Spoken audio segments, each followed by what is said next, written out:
I'm just so sick of this crap. I really, really am. I'm not sick of talking about football, though. We're doing all that today. You are Locked On Pac-12, your daily podcast on the Pac-12 Conference. It's the Locked On Podcast Network, your team every day.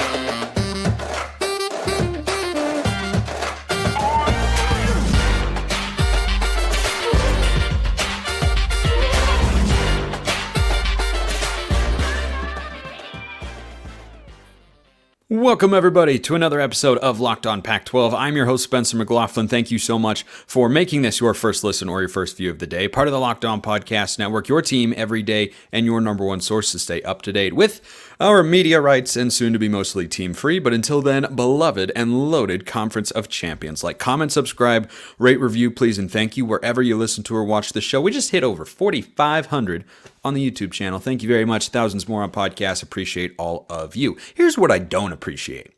I don't appreciate people punching down. You know, we are taught growing up to not like bullies, to protect or have an instinct to want to protect people who can't always protect themselves in the way that they would perhaps like to be able to. It is at least hardwired in my DNA to look at people who are being unnecessarily put down, put upon, or put into a disadvantageous situation and empathize with them. It is apparently not that way for a lot of others in the media landscape. So I am beyond sick of national pundits who have platforms a lot larger than mine. I will always come on here, Washington State and Oregon State, and defend you. And Chip Kelly will as well. And shout out to Chip Kelly for doing that, because he's got a larger mouthpiece than I do here on this very podcast. I will always come on here and defend the right for Oregon State and Washington State to be in a power conference. They are deserving of that. Even though Washington State did not play a good football game this weekend, we'll talk about that later in the show. Those two deserve it. They've made that inexplicably clear. It is perfectly plain and obvious. So Colin Cowherd comes out when the Big Ten schedule got released, which frankly I didn't care about a lot to begin with. I thought it was like, I'll mention it. I mentioned it on the show for like 60 seconds.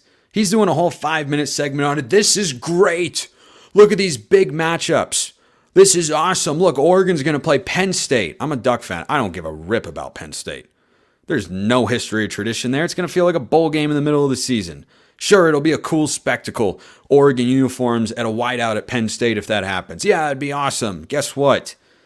I don't care for what is happening to the sport in a lot of different ways. Washington's going to play Michigan.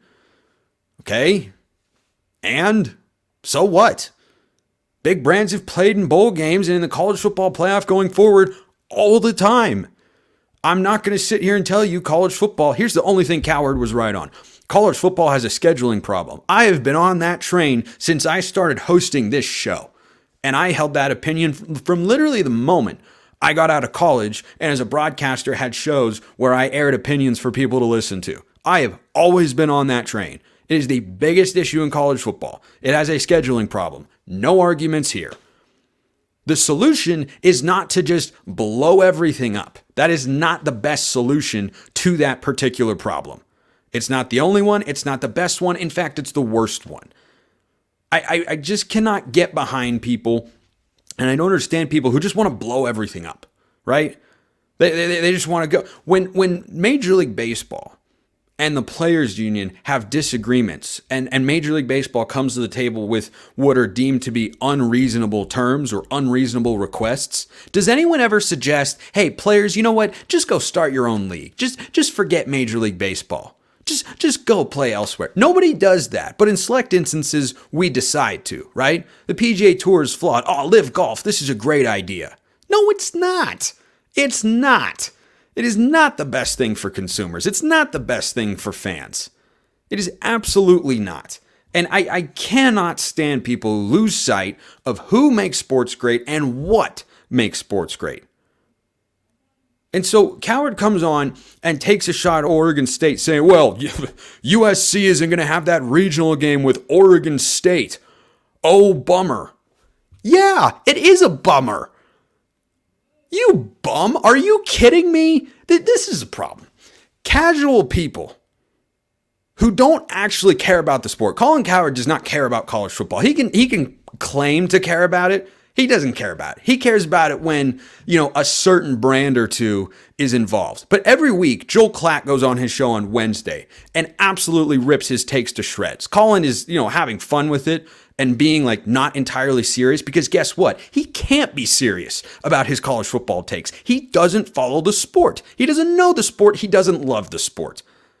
And yet he gets to have a show with an opinion that influences large swaths of the American population in the sports realm. And that is highly irritating to me. Imagine living in a world as an individual where you don't think Oregon State upsetting USC in Corvallis in 2008 when the Trojans were ranked number 1, and it meaning everything to those fans, to that program, to that town.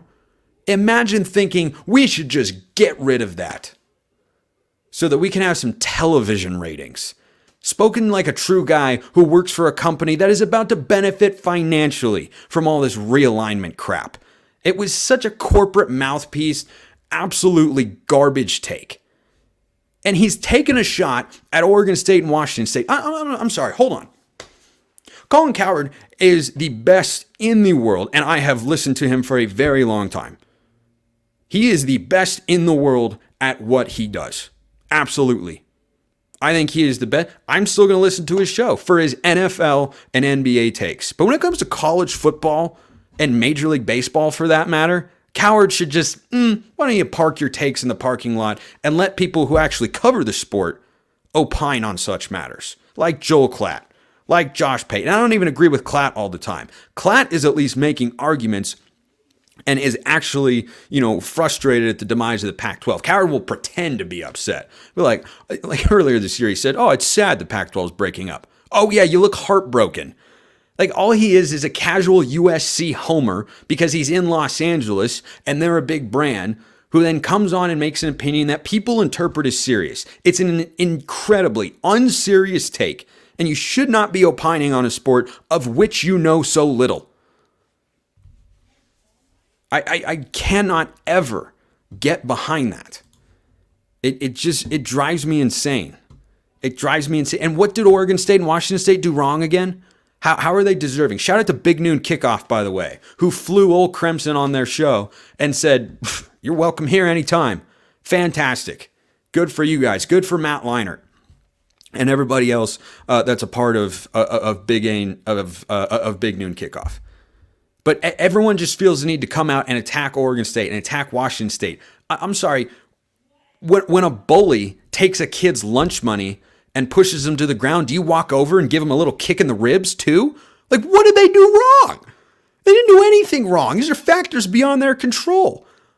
The little second grader can't do anything when a sixth grader comes over and bullies him. You know why? Because he's bigger. Oregon State and Washington State can't help the fact that they're land-grant universities that are not located directly in the midst of major media markets. They can't do anything about that. Why is it suddenly okay to just make them the butt of every single joke? It's not. That's the answer. It's absolutely not. And I like Colin Cowherd. I thought that was an abominable take. Absolutely ridiculous. He and McAfee both, I just can't put up with that crap. I cannot stand people who are just out there making this a joke.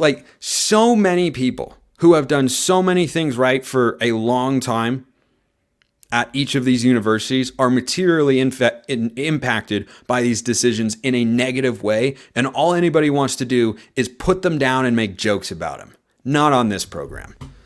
So I think that's all I've got to say there. Just absolutely ridiculous. Ridiculous stuff. It's ridiculous how good Athletic Brewing is, because I've got a couple cans left in my fridge. They sent us some as hosts, and yeah, I keep drinking them. You know why? Because they taste really good. So Much like Noah Fafita in Arizona had some game-changing moments in Los Angeles on Saturday night. Commentary on that coming here momentarily. Athletic Brewing has completely changed the non-alcoholic beer game. They make non-alcoholic beers that actually taste good. They're great tasting and award-winning. They beat out full-strength beers in global competitions. They brew over 50 styles of craft non-alcoholic beers, including IPAs, golden sours, and more. You can find Athletic Brewing Company's non-alcoholic brews at a store near you, or buy online at athleticbrewing.com. First-time customers, use code LOCKEDON to get 15% off your first online order. That's code LOCKEDON at checkout for 15% off at athleticbrewing.com. Near beer exclusions apply. Athletic Brewing Company, fit for all times.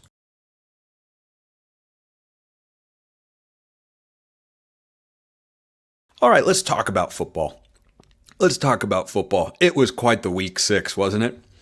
It was quite the week 6, which brings us to our favorite segment here on the show, at least my favorite segment. And that's Monday winners and losers post a college football weekend. So there are 5 labels, for those of you that are new here, that you can receive. And it is my assessment of how I believe the fan base of each particular team should be feeling. Not how the fans are actually feeling, but based on their performance in the rest of the season and context and everything like that, how they should be feeling right now. And we'll start at the high end of things. The biggest winner of week 6, the UCLA Bruins. How about that game? That defense, if that defense had been there a season ago, their new defense coordinator deserves a lot of credit. If he'd been there a season ago, I'm not so sure the Bruins aren't playing the Pac-12 championship game.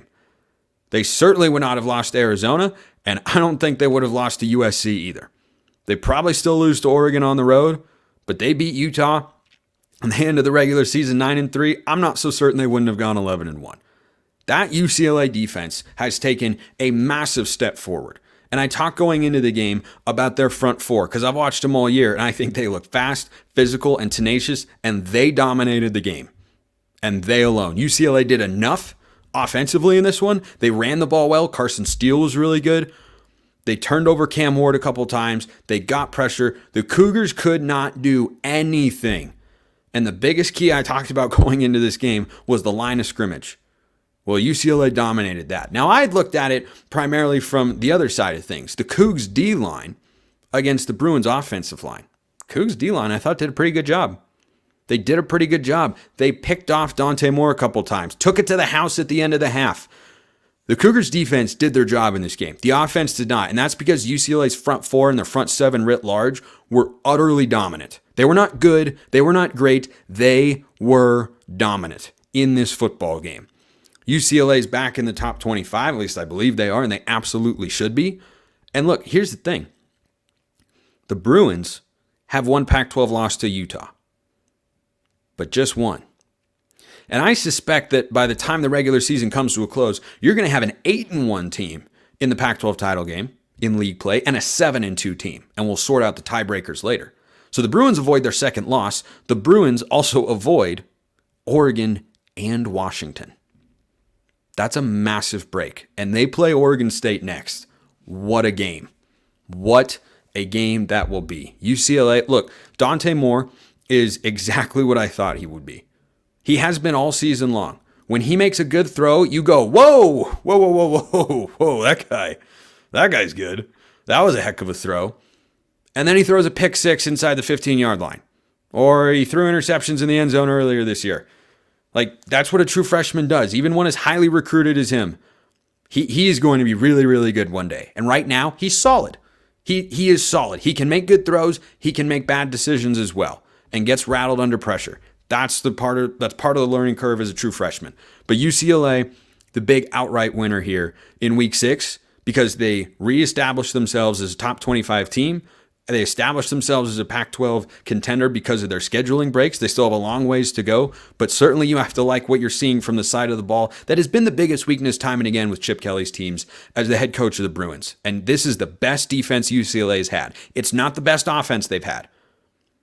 Okay, because you're working in a true freshman quarterback, which I think is the right move given what the other talent they have in that room. this is the best defense UCLA's had. And they controlled and won that football game for Chip Kelly. And there's been plenty of talk about Chip and his ability to win big games as the head coach of the Bruins. That was a big game. That was a big game. It didn't feel as big because it was, on Pac-12 Network and UCLA's crowds, like, they're just okay and whatnot. But Washington State was playing really, really well. I said going into it, look, my one thing with the Cougs, you got to be able to prove it on the road here. I thought they could get it done. They didn't. They had their chances, but offensively, they just got outmatched along the trenches. And Cam Ward never got settled, turned the ball over for the first time this year. What do you know? The Cougs lose. That's kind of how things go with Cam Ward and Washington State, whose season is not over, by the way. Okay, handful of teams in the lean win department. Arizona. Oh boy. Remember, it's winners, lean win, no vibe, lean lose, and losers. Oh my goodness. Arizona. I described that game going into it as one that USC could not lose. Well, I guess I could technically come on here and say I was right. It doesn't feel like I was right, though, was it? Like, that was a game in which Arizona failed to learn the lesson from Colorado State and ended up losing the game. You took USC, top 10 USC, on the road to triple overtime with a backup quarterback. I thought a number of things about Arizona before the season. Number one, I think they're a pretty good football team. Number two, I think their defense is a lot better than it was a season ago because they've added the personnel they needed to compete at the Power 5 level in a greater capacity. Guess what? I thought going into that game, they would hold USC to their lowest point total of the season. In regulation, that held out. That was true. 28-28. What an ending. A missed field goal and then a high snap and oh man. It was crazy. It was absolutely crazy. But the story of that game is Arizona because the Wildcats are a pretty darn good football team. And that's coming from a guy who before the season started said they have home games against Utah, more coming up on the Utes a little bit later, and Oregon State, who are Pac-12 contenders.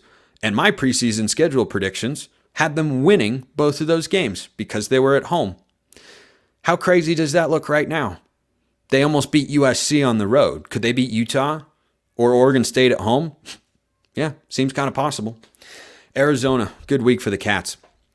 Oregon State goes in the lean win department, not quite on Arizona's level, but here's the thing with Oregon State. DJ Uiagalelei won them that football game. It certainly wasn't their defense, and it certainly wasn't Trent Bray.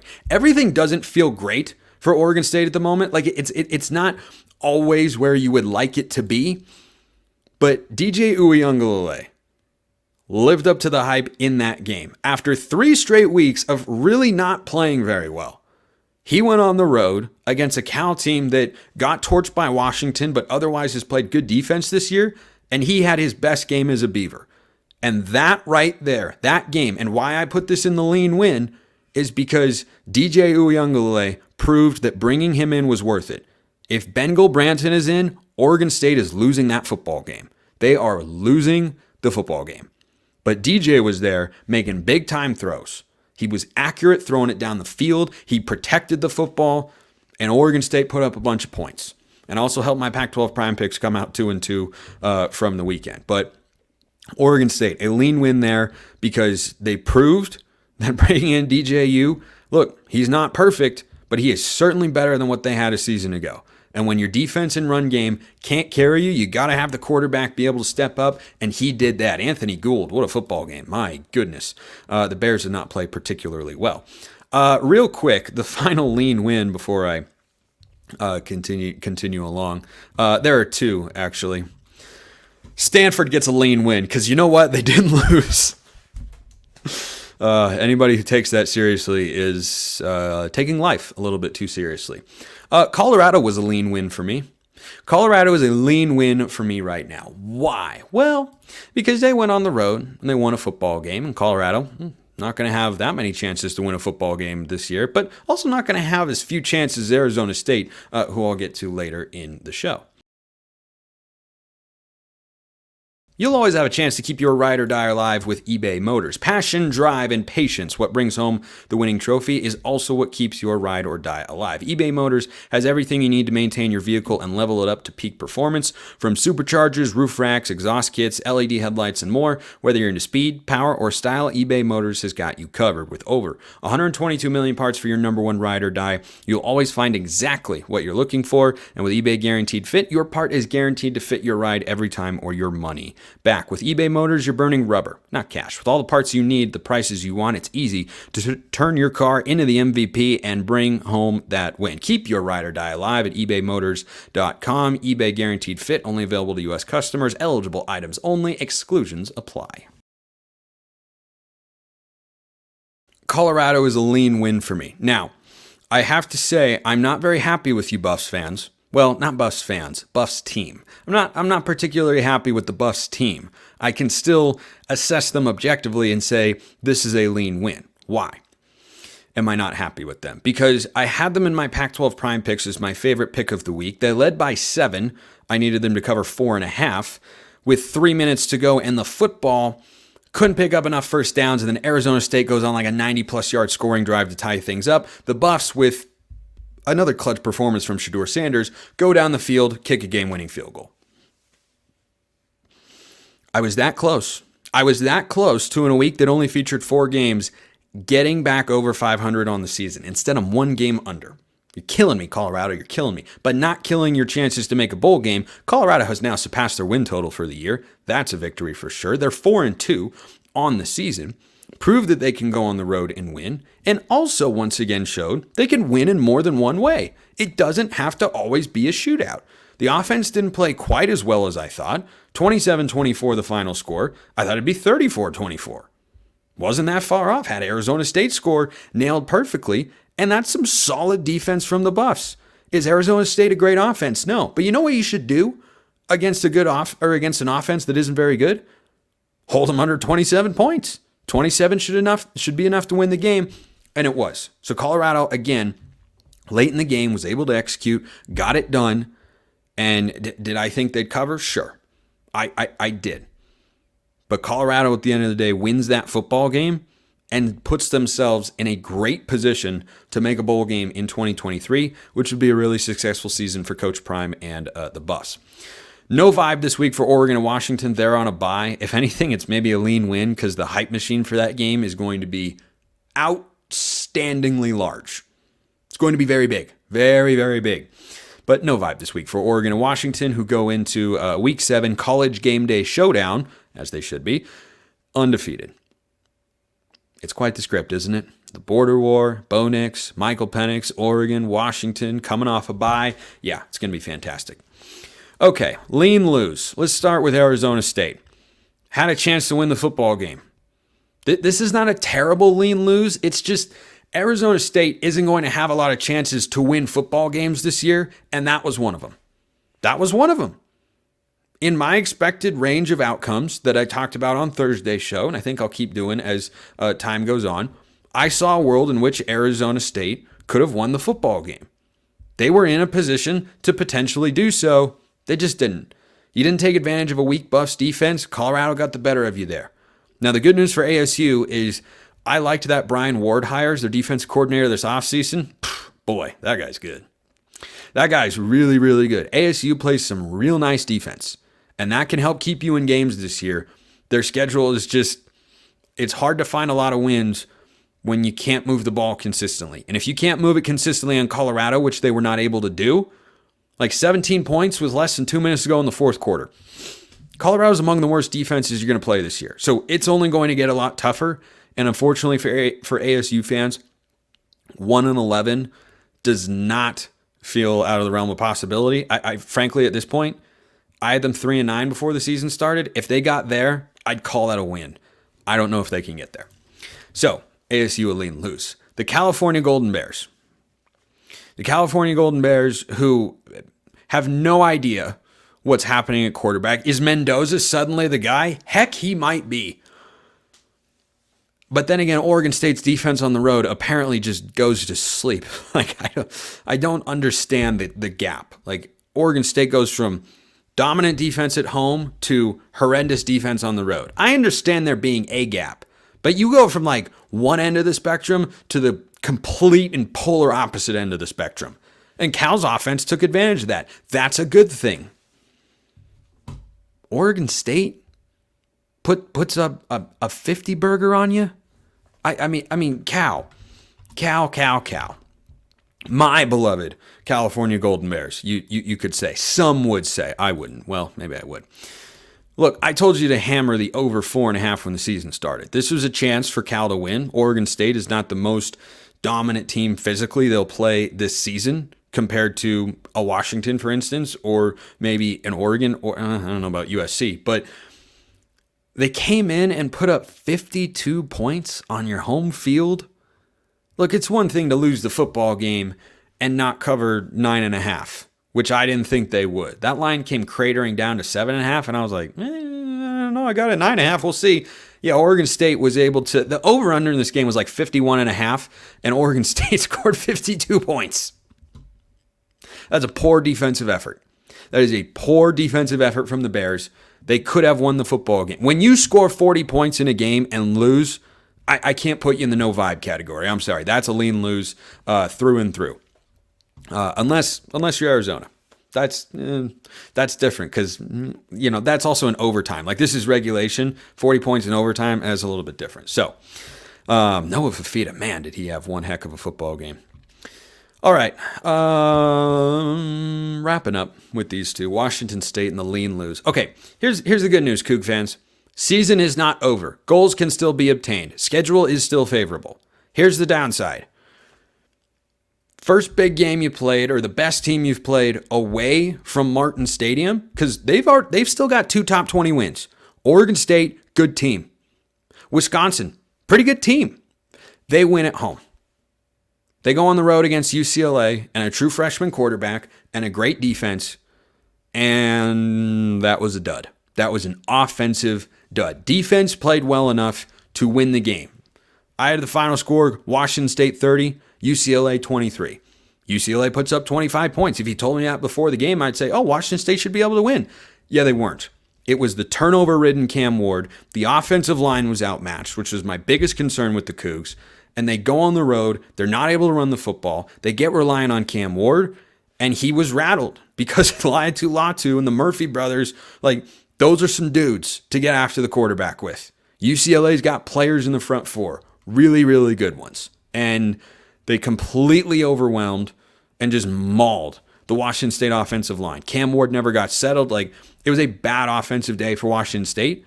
Defense played as it should have, as well as it could have been expected to, given that the offense was going in 3-and-outing basically all day long. That's a lean lose for Washington State. Season's not over. Okay, long way to go.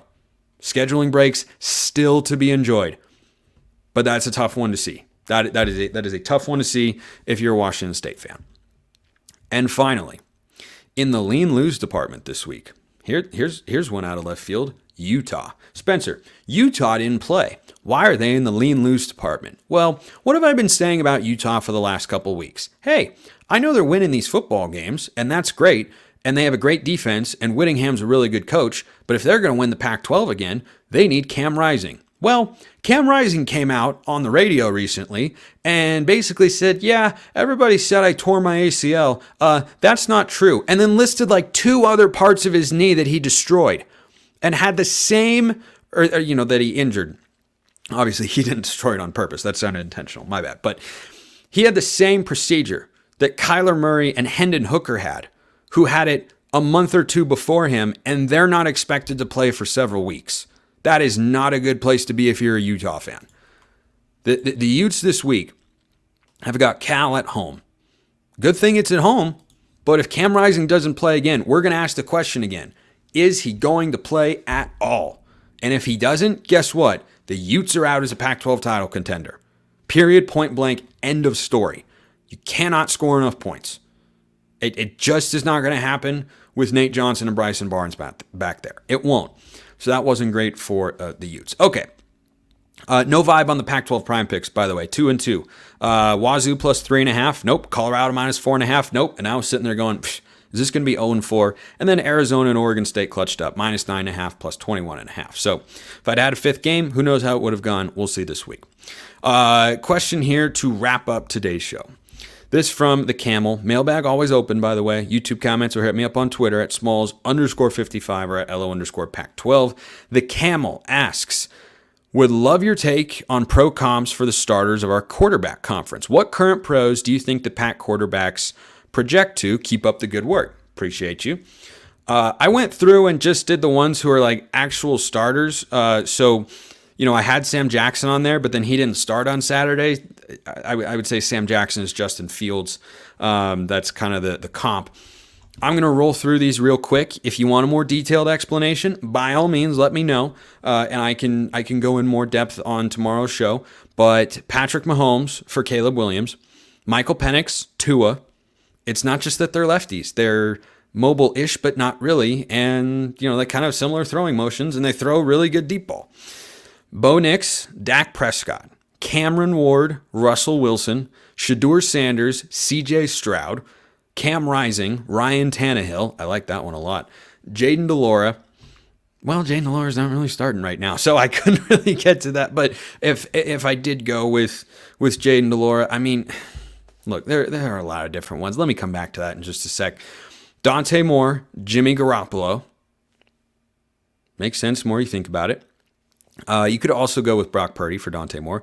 DJ Uiagalelei, Kirk Cousins. Both are kind of statues in the pocket, can make really good throws, but can also make, one of these throws. For those listening on podcasts, I'm scratching my head. Head-scratching throws, bonehead play every now and then. You may have figured out that I forgot to write one down for Jaden DeLora before I came on to record the show, but I mean, there isn't really a pro comp for him because I don't think he's an NFL quarterback. He doesn't have the arm for it. And I hope he's able to come back. Although, I don't know if Arizona needs him. Noah Fafita looked really, really good. He looked really, really good. But, I mean, DeLora, I'll go with Sam Darnold in that he's, mobile, throws on the run, kind of reckless, but, makes a spectacular play every now and then, but can also kind of be a turnover machine. So, great question. Keep them coming. YouTube comments or on Twitter. And again, if you want, more detailed explanation of those, just let me know. But we ran a little long on today's show. It happens. Appreciate everyone listening. I will see you next time. And until then, hope you have a wonderful rest of your day.